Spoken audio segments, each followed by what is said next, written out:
So this is Ahmed, Obaid and Mansouri, His Excellency, and he's the founder of the Crossroad of Civilization Museum. And Ahmed, tell us about the museum a bit. Thank you. Thank you for the interview. This is, as Yael was saying, this is the Crossroad Civilization Museum. It has been established for the public since the year 2012, and to highlight the greatness of different civilizations that contribute to the world, and mostly people who pass by here. At the same time, in this museum we focus on certain values of multiculturalism, and values of hope, and values of peace, and and what we call tolerance, which we call it embracing and openness. So this museum is about the greatness of this region, of the Middle East, and you cannot escape from Middle East if you don't talk about the religion. Religion is part of it, ethnicity is part of it.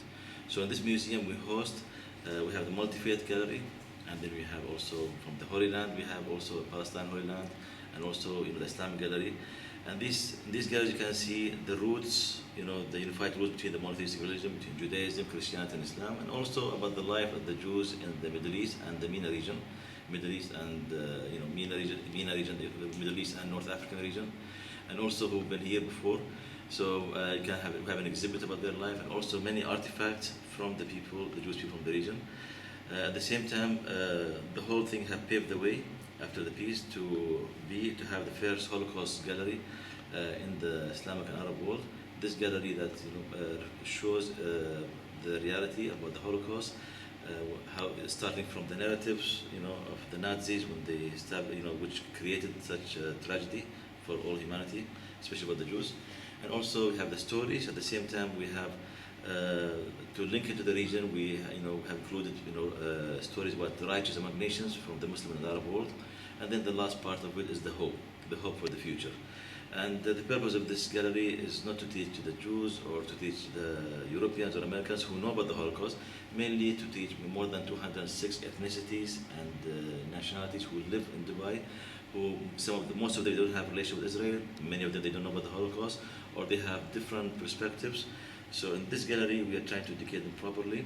So the purpose of it is to educate, to prevent such things to happen to not just to the Jews, also to the whole world, because this is not it's a tragedy for all humanity. One ethnicity, one religion has been picked up.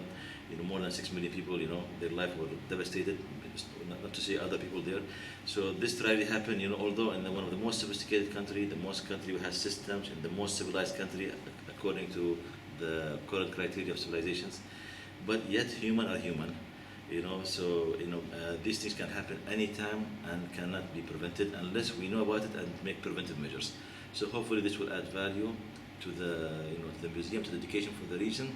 At the same time, as we said, the museum values are very idealistic, but we have to show the reality of the history. Also this other side of history, so people can know if you don't adhere to these values, if you don't work your life and relationship with others and respecting others, respecting different perspectives, accepting each other, I think such thing can happen, and it's happening unfortunately in the whole world.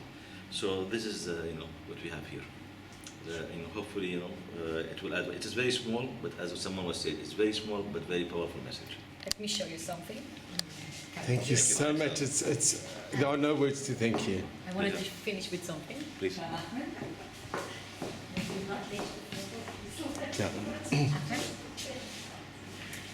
So we have shared same values. That's what we wanted to show. So we know from the Mishnah, from Sanhedrin, that we say that כל המקיים נפש אחת, מעלים עליו כאילו קיים עולם מלא. Whoever saved one life saved the entire world. And we have the same things in the Quran, and Ahmed will read it. بسم الله الرحمن الرحيم. ومن أحياها فكأنما أحيا الناس جميعا. So this is part of the verse.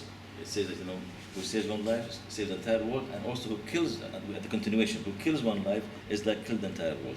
How about when somebody who killed like 6 million people? The negative effect of the whole humanity and the whole world. So, and this God says, we told the Bnei Israel. So this is exactly the same verse that you have. It's in the Quran. It's and also this is our main message for the people. It starts from the roots of our beliefs. At the same time, to reflect the reality. When we are away from it, what happens? And it's absolutely, there are no words. It's incredible. This is from Tunisia. I went to a roots trip and I brought it not so long ago. to talk about also the Tunisia side, like about North Africa Jewish. So this is from Livorno Italians that live there. In one of the synagogue in Sfax, they allowed me to take some things in order to talk about it. It's an interesting book that says 6 million times Jew. I know the author. No, Andre. He's, yeah.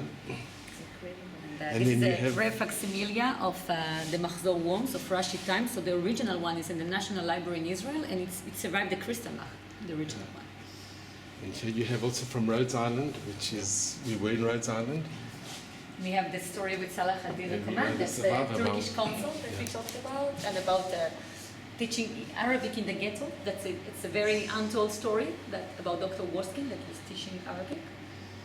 And we have the story of the first Muslim, Arab, not just Muslim, because we have many stories of Muslims. From Egypt. The only Arab that died from Yad Vashem, the righteous in all nations. Hasid Umot Olam, Arabi, Ayachid. It's amazing. That, by the way, link for the family of Rabbi Cerner from the UAE. Lucy, can you just hold? I just really want to thank you. If you can. I'm so grateful. Thank you. I'm just overcome with emotion. My wife and I, we've been to many museums, but this museum is unique. And what you're doing here is just so important, and we just wish you all the success. Thank you. And it's been the greatest honor and privilege. It's your pleasure. Thank you, Al. Thank you. Thank you all. Thanks for coming. We're honored to meet you and your wife, and hopefully we'll see you again soon. And have a safe trip to Tunisia. Thank you. Indonesia. Indonesia. Thank you Thank you so much. Thanks a lot. Thank you.